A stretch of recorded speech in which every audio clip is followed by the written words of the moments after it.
आप सभी का edge success towards channel में स्वागत है। हम पढ़ रहे हैं चैप्टर 6 तत्वों के निष्कर्षण के सिद्धांत एवं प्रक्रम। आज का हमारा टॉपिक है तांबा और तांबे का निष्कर्षण। तो आज के टॉपिक को समझने के लिए और इसे इजी बनाने के लिए मैं सीमा मैम के साथ वीडियो के अंत तक बने रहिए ताकि आज के टॉपिक को समझने में आपको आसानी हो। तो चलिए आज की क्लास स्टार्ट करते हैं। तांबा, तांबे का संकेत Cu, इसका परमाणु भार 63.57, परमाणु क्रमांक 29, संयोजकता 1 और 2, इसका इलेक्ट्रॉनिक विन्यास 2 8 18 1, या हम इसको लिखते हैं 1s2 2s2 2p6 3s2 3p6 3d10 4s1। ऑक्सीकरण अवस्था 2 होती है, +1 और +2। आवर्त सारणी में कॉपर का स्थान देखते हैं तो कॉपर संक्रमण तथा डी ब्लॉक का तत्व है जो समूह 11 उपवर्ग 1b का तत्व है। इसकी संयोजकता 1 और 2 होती है। तो एक संयोजकता वाले यौगिक में अस प्रत्यय लगाते हैं और 2 संयोजकता वाले यौगिक में इक प्रत्यय लगाया जाता है। तो हम इसमें जैसे क्यूप्रस, क्यूप्रिक का शब्द का प्रयोग करते हैं। इसका प्राप्ति स्थान देखते हैं कि कॉपर कहाँ प्रकृति में किस अवस्था में पाया जाता है।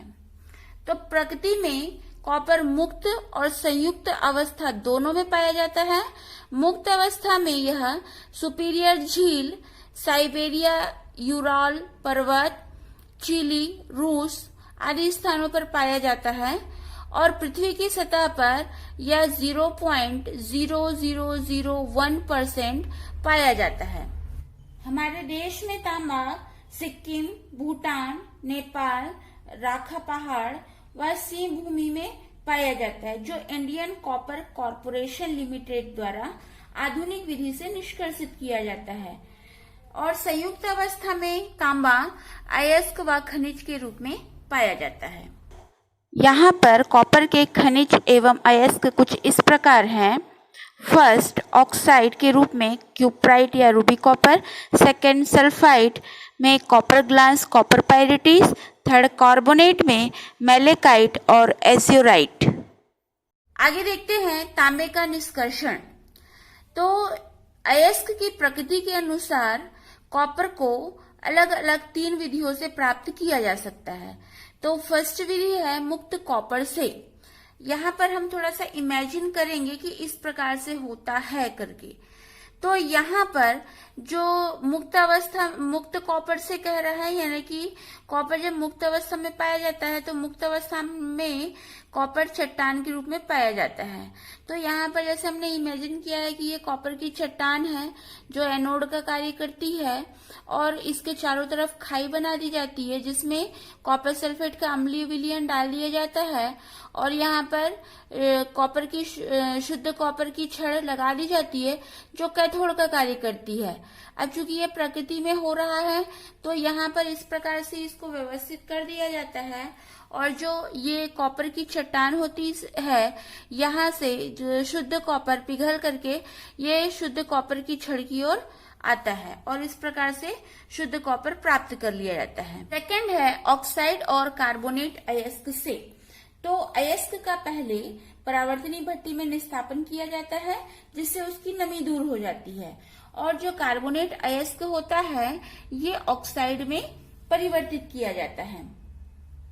जो निस्थापित अयस्क से जो हमको ऑक्साइड मिला है, इस ऑक्साइड को कोक और थोड़ी सी बालू मिला करके परिवर्तनी भट्टी में इसका प्रगलन किया जाता है जिससे ये जो तांबा ऑक्साइड है ये तांबे में अपचयित हो जाता है। इसी प्रकार से जो क्यूप्राइट होता है, क्यूप्राइट को भी कोयले का चूर्ण और उसमें थोड़ी सी बालू मिला करके परावर्तनी भट्टी में प्रगलित किया जाता है जिससे तांबे का ऑक्साइड यानी कि क्यूप्राइट यह तांबे में अपचयित हो जाता है। थर्ड विधि देखते हैं पायराइट अयस्क से। तो तांबे का मुख्य अयस्क कॉपर पायरिटीज होता है जिसका सूत्र Cu2s into Fe2s3 या CuFeS2 लिखते हैं। तो यहाँ पर कॉपर पायरिटीज से तांबे के निष्कर्षण को देखेंगे। तो ये 5 स्टेप में होती है। पहले इसका सांद्रण किया जाता है, फिर भर्जन, प्रगलन, बेसेमरीकरण और अंत में फफोलेदार तांबे का शोधन किया जाता है। कॉपर पायरिटीज जो कि तांबे का मुख्य अयस्क है, इससे तांबे का निष्कर्षण को हम देखते हैं। तो फर्स्ट पॉइंट है सांद्रण। सांद्रण, चूंकि कॉपर पायरिटीज सल्फाइड अयस्क है तो इसका सांद्रण फेनोत्प्लावन विधि से किया जाता है। तो जैसा हमको चित्र में प्रदर्शित है, इसमें एक आयताकार हौज होता है जिसमें पानी लिया जाता है और इसमें कॉपर पायरिटीज को जो चूर्ण किया गया है इसको डाल दिया जाता है और इसमें चीड़ का तेल या यूकेलिप्टस का तेल को डाल दिया जाता है। अब यहाँ पर बहुत तेजी से वायु को प्रवाहित किया जाता है जिससे इसमें झाग बनने लगता है और ये झाग के साथ अयस्क जो है ये ऊपर की तरफ झाग के ऊपर में एकत्रित हो जाता है और जो अशुद्धियां होती है ये नीचे पात्र की तली में बैठ जाता है। तो इस प्रकार से जो झाग में के ऊपर में जो अयस्क रहता है इसको अलग कर लिया जाता है और हमें यहाँ पर सांद्रित अयस्क प्राप्त हो जाता है। अब इस सांद्रित अयस्क का भर्जन किया जाएगा। भर्जन की प्रक्रिया एक विशेष प्रकार की परावर्तनीय भट्टी में किया जाता है, जिसमें जिस प्रकार से हमको ये चित्र प्रदर्शित है, इस चित्र के अनुसार जो भट्टी होती है, भट्टी में गर्म करने वाले पदार्थ और ईंधन को इसको मिलने नहीं दिया जाता, इसको अलग अलग रखा जाता है। तो इस प्रकार से ये भट्टी 3 भागों से में विभाजित होती है। एक तरफ ईंधन रखा जाता है और उसी के दूसरी तरफ जो ईंधन से गर्म ज्वाला और गैस निकलती है ये बाहर निकलती है और इन दोनों के बीच का स्थान जहां पर अयस्क को रखा जाता है इसको गर्म करने के लिए ये बीच का भाग होता है। तो इस प्रकार से जो ईंधन होता है ये ईंधन एक ओर रहता है और नीचे की तरफ इसको जलाया जाता है। तो यहाँ पर जब ईंधन को जलाया जाता है तो इसमें से जो गर्म गैस और ज्वाला है ये अयस्क को गर्म करते हुए दूसरे तरफ से ये चिमनी की सहायता से बाहर निकल जाती है। तो इसमें कौन कौन सी कार्यविधि होती है, मतलब कौन सी क्रिया होती है, इसको हम देखते हैं। तो भर्जन जब होता है तो कॉपर पायरिटीज का ऑक्सीकरण होता है और यहाँ पर जो भट्टी में कुछ रासायनिक परिवर्तन होते हैं तो इसमें जो गंधक होती है ये काफी मात्रा में होती है। तो जो गंधक है ये सल्फर डाइऑक्साइड के रूप में निकल जाती है। इसमें आर्सेनिक, एंटीमनी ये वाष्पशील ऑक्साइड बन करके निकल जाते हैं और कॉपर पायरिटीज क्यूप्रस सल्फाइड में परिवर्तित हो जाती है। जो FeO का कुछ भाग होता है ये Fe2O3 में ऑक्सीकृत हो जाता है और जो कॉपर सल्फाइड है ये कॉपर सल्फाइड की थोड़ी सी मात्रा कॉपर सल्फेट और क्यूप्रस ऑक्साइड में परिवर्तित हो जाती है। इस प्रकार से सल्फाइड और फेरस ऑक्साइड प्राप्त होता है। तो यहाँ पर हम जैसे समीकरण, रासायनिक समीकरण में देख रहे हैं, ये कॉपर पायरिटीज है, इसका ऑक्सीकरण हो रहा है। तो यहाँ पर कॉपर सल्फाइड और फेरस सल्फाइड प्राप्त होता है और सल्फर डाइऑक्साइड बाहर निकल जाती है।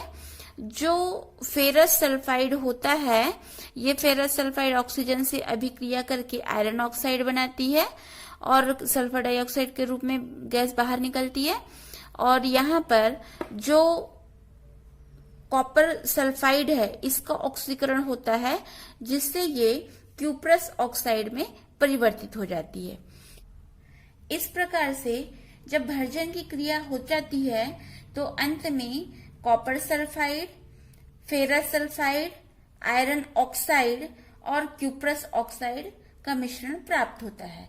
तो यहाँ पर जैसे हमने देखा कि जो सल्फाइड अयस्क है उसको वायु की अधिकता में अधिक तापक्रम दे करके इसको धात्विक ऑक्साइड में परिवर्तित किया जा रहा है।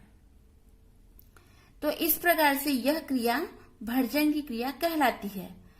अगला इसका 3rd स्टेप है प्रगलन। तो यहाँ पर हमने देखा कि जो अयस्क होता है, अयस्क को फेनोत्प्लावन विधि से सांद्रण किया गया, इसके बाद जो सांद्रित अयस्क रहता है इसको परावर्तनी भट्टी में भर्जन किया गया। अब यहाँ पर भर्जन के बाद प्राप्त जो अयस्क है वह भर्जित अयस्क कहलाएगा। थर्ड स्टेप में भर्जित अयस्क का प्रगलन किया जाएगा। प्रगलन की प्रक्रिया में जो भर्जित अयस्क होता है इसको एक विशेष प्रकार की वात्य भट्टी में इसका प्रगलन कराया जाता है। जैसे हमको चित्र में प्रदर्शित है, ये जो इस्पात की बनी भीतरी सतह अग्निशय ईंटों की होती है। इस भट्टी की ऊंचाई लगभग 100 फीट और इसका व्यास 15 से 28 फीट होता है। इसमें ऊपर से अयस्क को डालने के लिए प्याला और शंकु की व्यवस्था होती है और अवशिष्ट गैसों को निकलने के लिए निकास द्वार, ऊपर की तरफ ये निकास द्वार होता है। तापक्रम के आधार पर यह भट्टी 3 भाग में बटी होती है। ऊपरी भाग कम तापक्रम वाला क्षेत्र 200 डिग्री सेल्सियस से 600 डिग्री सेल्सियस, जो मध्य का क्षेत्र होता है ये 1000 डिग्री सेल्सियस और जो निचला भाग होता है ये 1500 डिग्री सेल्सियस टेम्परेचर का होता है। तो यहाँ पर ये कार्य कैसे करता है, तो जो भर्जित अयस्क हमको प्राप्त हुआ है, ये भर्जित अयस्क में कोक और सिलिका मिलाकर के वात्य भट्टी में ऊपर से जो शंकु और प्याले की व्यवस्था होती है ऊपर से डाला जाता है और इसको गर्म किया जाता है। यहाँ पर क्यूप्रस ऑक्साइड फेरस सल्फाइड से अभिक्रिया कर कॉपर सल्फाइड और आयरन ऑक्साइड बना लेता है। उच्च तापमान पर जो आयरन ऑक्साइड है ये सिलिका से संयुक्त होकर फेरस सिलिकेट बनाता है, जो कि धातुमल के रूप में बाहर कर लिया जाता है। धातुमल द्रवित पायरेटी से हल्का होने के कारण ऊपर में तैरता है और यहाँ पर जैसे आयरन ऑक्साइड की सिलिका से अभिक्रिया होने पर फेरस सिलिकेट बनाता है। ये जो है धातुमल या इसको स्लैग कहते हैं, तो ये यहाँ पर ऊपर पर तैरता रहता है जिससे इसको अलग कर लिया जाता है और निचली सतह पर मैट को प्राप्त किया जाता है, जो कि क्यूप्रस सल्फाइड और फेरस सल्फाइड का मिश्रण होता है। तो इस मैट से 50% तक तांबा प्राप्त होता है। तो इस प्रकार से फेरस सल्फाइड आयरन ऑक्साइड में परिवर्तित होकर अलग हो जाता है और इसमें तांबे की प्रतिशत मात्रा बढ़ जाती है। के बाद अगला स्टेप आता है बेसमेरीकरण, जिसे अशुद्ध तथा फफोलेदार तांबा प्राप्त किया जाता है। तो बेसमेरीकरण में जो प्रगलित किया हुआ तांबे का अयस्क होता है इसको बेसमेर परिवर्तक में डाल करके इसको फफोलेदार तांबे में परिवर्तित किया जाता है।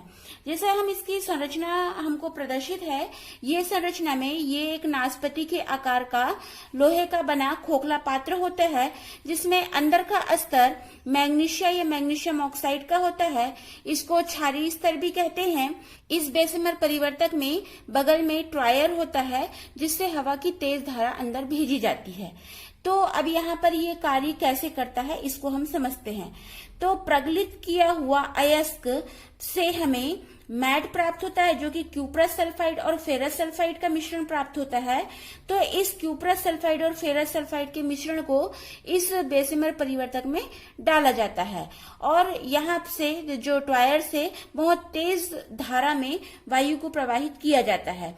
ये फेरस सल्फाइड ऑक्सीकृत होकर के FeO में बदल जाता है और ये जो FeO है ये सिलिका से अभिक्रिया करके फेरस सिलिकेट में बदल जाता है, जो कि धातुमल के रूप में इसको अलग कर लिया जाता है। मैट का फेरस सल्फाइड ये ऑक्साइड बना करके और ऑक्साइड सिलिका से क्रिया करके फेरस सिलिकेट बना करके धातुमल को अलग कर लिया जाता है। अब यहाँ पर जो क्यूप्रस सल्फाइड है इसका भी आंशिक रूप से ऑक्सीकृत होकर के क्यूप्रस ऑक्साइड बनाता है और ये जो क्यूप्रस ऑक्साइड है ये बचा हुआ क्यूप्रस सल्फाइड से क्रिया करके कॉपर बनाता है। तो इस प्रकार से हमको यहाँ पर शुद्ध कॉपर धातु प्राप्त होती है। लेकिन अभी भी ये पूरी तरीके से शुद्ध नहीं हुआ है, अभी इसमें कुछ अशुद्धियां हैं।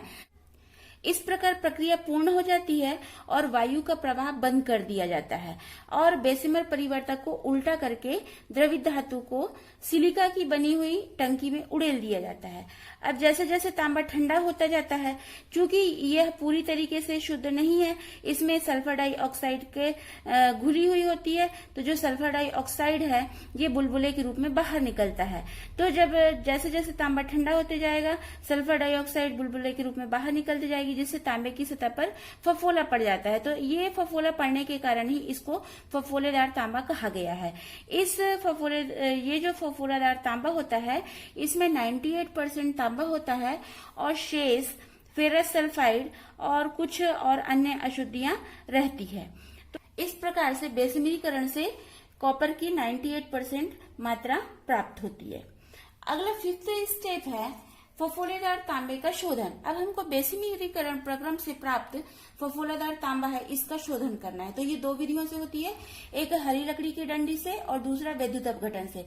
तो हरी लकड़ी की डंडी से जो हमको बेसिमरीकरण से फफोलेदार तांबा प्राप्त हुआ है, इसको एक परावर्तनी भट्टी जिसमें सिलिका का अस्तर लगा होता है, इसके फर्श पर डाला जाता है और वायु की उपस्थिति में पिघलाया जाता है। इसमें कुछ अशुद्धियां होती है जैसे सल्फर, आर्सेनिक, तो ये वाष्पशील ऑक्साइड बनकर उड़ जाता है। और कुछ आयरन और लेड की अशुद्धियां होती है, ये सिलिका से क्रिया करके धातु बना लेता है। यहाँ पर फिर तांबा धीरे धीरे ऑक्सीकृत होने लगता है। इसमें पिघला हुआ द्रव में एथरासाइट कोल छिड़क करके हरी लकड़ी की डंडी से खूब चलाया जाता है। इससे जो बचा हुआ कॉपर ऑक्साइड है, ये हरी लकड़ी से निकलने वाले हाइड्रोकार्बन गैसों को अपचयित करके कॉपर धातु देता है। इस प्रकार इस तांबे को निकाल करके ठंडा कर लिया जाता है और इस विधि से 99% शुद्ध कॉपर प्राप्त किया जाता है। तांबे के शोधन की सेकेंड विधि है विद्युत अपघटन विधि। तो ये जो हमने विधि देखी, इन विधियों से प्राप्त तांबा में कुछ अन्य धातु, उपधातु जैसे iron, nickel, zinc, tin, lead, antimony, bismuth, arsenic, इनकी अशुद्धियां रहती है। तो बिल्कुल शुद्ध तांबा प्राप्त करने के लिए विद्युत अपघटन विधि का प्रयोग किया जाता है। जैसा हमको चित्र में प्रदर्शित है, इसमें जो शुद्ध तांबा प्राप्त करने के लिए अशुद्ध तांबे का एक इलेक्ट्रोड लिया जाता है जो एनोड का कार्य करती है, और शुद्ध तांबा का एक इलेक्ट्रोड लिया जाता है जो कैथोड का कार्य करती है, और इसमें अम्लीय कॉपर सल्फेट का विलयन विद्युत अपघट्य के रूप में लिया जाता है। जब इसमें विद्युत धारा प्रवाहित की जाती है तो जो अशुद्ध तांबा होता है, इससे तांबा निकल करके शुद्ध तांबा की ओर आता है, तो जिससे यहाँ पर हमको तांबा प्राप्त हो जाता है। और इसमें जो तांबे में मिली आयरन, निकिल, जिंक, इनकी अशुद्धियां विलयन में ही रह जाती है, और जो सिल्वर हो गया, सोना हो गया, इसके जो अशुद्धियां होती है तो ये एनोड के नीचे एनोड कीचड़ के रूप में एकत्रित हो जाती है, और इस विधि से 100% शुद्ध तांबा प्राप्त कर लिया जाता है। आगे देखते हैं कॉपर का उपयोग। कॉपर का उपयोग विद्युत उद्योग में तार बनाने में किया जाता है, जल एवं भाप के लिए पाइप बनाने में किया जाता है, और कॉपर का उपयोग मिश्र धातु बनाने में किया जाता है। तो आगे हम कॉपर के कुछ मिश्र धातु को देखते हैं। तो फर्स्ट है पीतल। इसमें कॉपर 60 to 80% और जिंक 40 to 20% होता है। ये पीतल का उपयोग हम घरों में जैसे बर्तन है, तार है, इसको बनाने में किया जाता है। सेकंड है कांसा। कांसा में कॉपर 88% और टीन 12% होता है। इसका कांसे का उपयोग मशीनों में बर्तन बनाने में, मूर्ति बनाने में किया जाता है। थर्ड है जर्मन सिल्वर। इसमें कॉपर 50%, जिंक 30%, निकल 20% होता है। जर्मन सिल्वर का उपयोग आभूषण बनाने, बर्तन बनाने, मूर्तियां बनाने में किया जाता है। फोर्थ मिश्र धातु है गन मेटल। इसमें कॉपर 90%, जिंक 2%, टीन 8% होता है। गन मेटल का उपयोग बंदूकों और मशीनों के पुर्जे बनाने में किया जाता है। फिफ्थ मिश्र धातु है कृत्रिम गोल्ड।